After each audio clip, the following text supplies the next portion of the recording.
Hey, what's up everybody? Rhymer Z doing a video today. I'm going to do a video about support and resistance because I get this question sometimes, and I remember when I first started it was hard for me to find support and resistance. So this is a stock ANTH. I was watching this today. This moved okay today. Not too good, but moved okay, and let's get into it. The blue line is the 50 MA and the red line is the 200 MA. I've been adding those to my screens because I've been seeing a lot of bounces off the 200 and 50 MA. The reason why I use those is it's just another line of support and resistance where traders buy and sell at. So sometimes I want to see if the 200 or the 58 they hold. In this case, you can see we had right here resistance in the 200 and the 50 right here, and it tested it right here, couldn't crack it, consolidated, and finally cracked it right here. Got above that. As soon as this stock went above the 50 MA and the 200 MA, look what happened, you guys. Volume came in, and 1, 2, 3, 4, 5, 10, maybe a 15-minute run from 171 till maybe 190. So room for 19-20 cents profit. Now, if I was watching this at this area, and at the same time this became red to green, so that's two different patterns in one. That's a red to green move and a breakout. So if I was looking at this like today, I would be putting support at right here. And today I was watching this. I didn't trade this at all. But when I didn't want to trade it, I was like, okay, I'm gonna wait for a pullback till the 200 MA, because I want to buy at 171 exactly to see if it holds. I was trying to get the best possible entry closest to the 200 MA. I don't know why I hesitated. I didn't have FOMO, the fear of missing out. I had like the opposite, like the fear of getting in. I don't know why I even hesitated, you guys. But this thing bounced right off the 200, consolidated for a few minutes, and we had great support right here, because we had support right here where previous resistance becomes new support. We had the 200 MA, and I would have been risking off the 50 MA, so that's only a 3-cent risk to try to potentially make maybe 10-15 cents at least. I wouldn't probably have held, but I would have probably held till 176, 177, so it would have been a 6, 7, 8 cent profit, which is decent, you know, depending on the amount of shares you get. But yeah, so I was watching this, I was like, let's see if it bottoms out again, let's see if we have a double bottom right here. So it never got in, and if I wanted to get in here, my risk reward would have been off, so I didn't get in right here. So I was just watching this thing all day. But if I want to make resistance, I would look at right here, and I would look at right here. This is if I'm trading intraday, like day trading.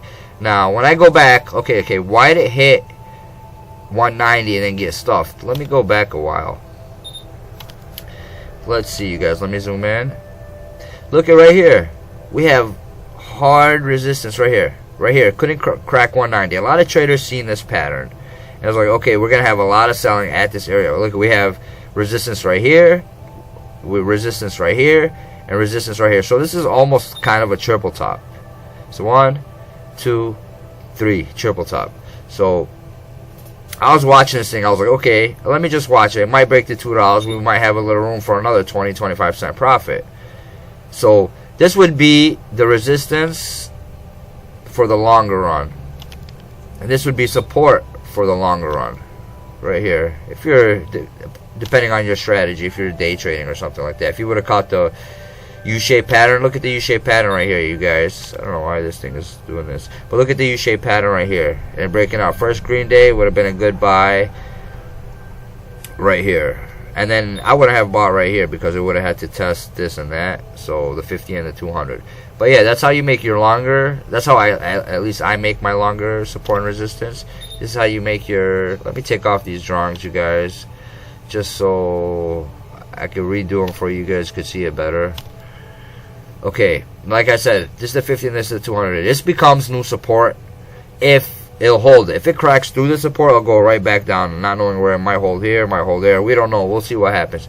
But this might be a good buy for tomorrow. If it closes strong, we'll see what happens in the last hour of the day. But this is how you identify support and resistance. Our resistance is at 190.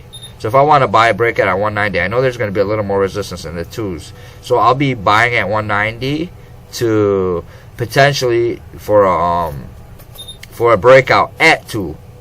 So, because when I buy the breakout, I risk the breakout, and I rather risk right here. So, even if the breakout fails to happen and I sell at let's say 199.2 or 198 when it gets there, I'll still be in the green. So sometimes I do anticipate because it is a little better entry wise. But if the breakout fails, I'll still be in the green a little. I won't be in the red too much. Or if it tries to play around in here and jump up and down, I'll still be I could be a little more patient with this with a little better entry. So this is my key resistance, key support right here. This is how I play, you guys. Basically, key support and resistance is like a psychological place where traders buy and sell.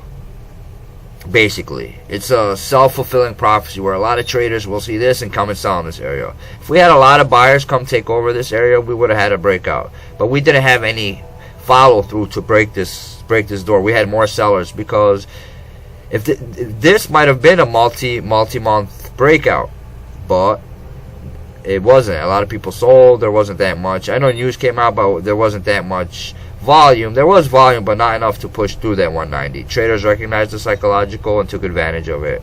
And dip buyers came in right here, probably shorts covered right here. There was a lot of buying right here. I wanted to get in right here. It was moving very slow for me. This is a 5-minute chart, and if you would have got in right here, I know it's in hindsight it's easier to say, but if you would have got in right here and followed the lower highs for about 5, 10, 15, 20, 25 minutes, it would have took you to at least a 10-cent profit in about 15, 20 minutes.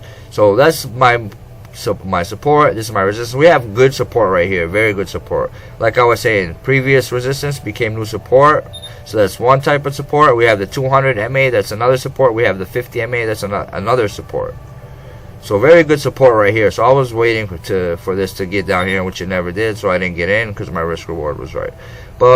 And then if I want to look at another thing, if I want to trend trade this thing, or I'm looking at the intraday trend, look at you guys. Another support right here.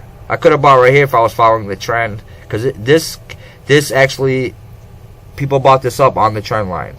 So a lot of people have this trend line up and bought, because this is another type of support. So we have a lot of good support right here, but we have a big resistance at 190, you guys. So that's basically how I look at support and resistance. Thank you for watching. If anybody has any types of questions, feel free to reach out to me. Please like and subscribe. Peace out.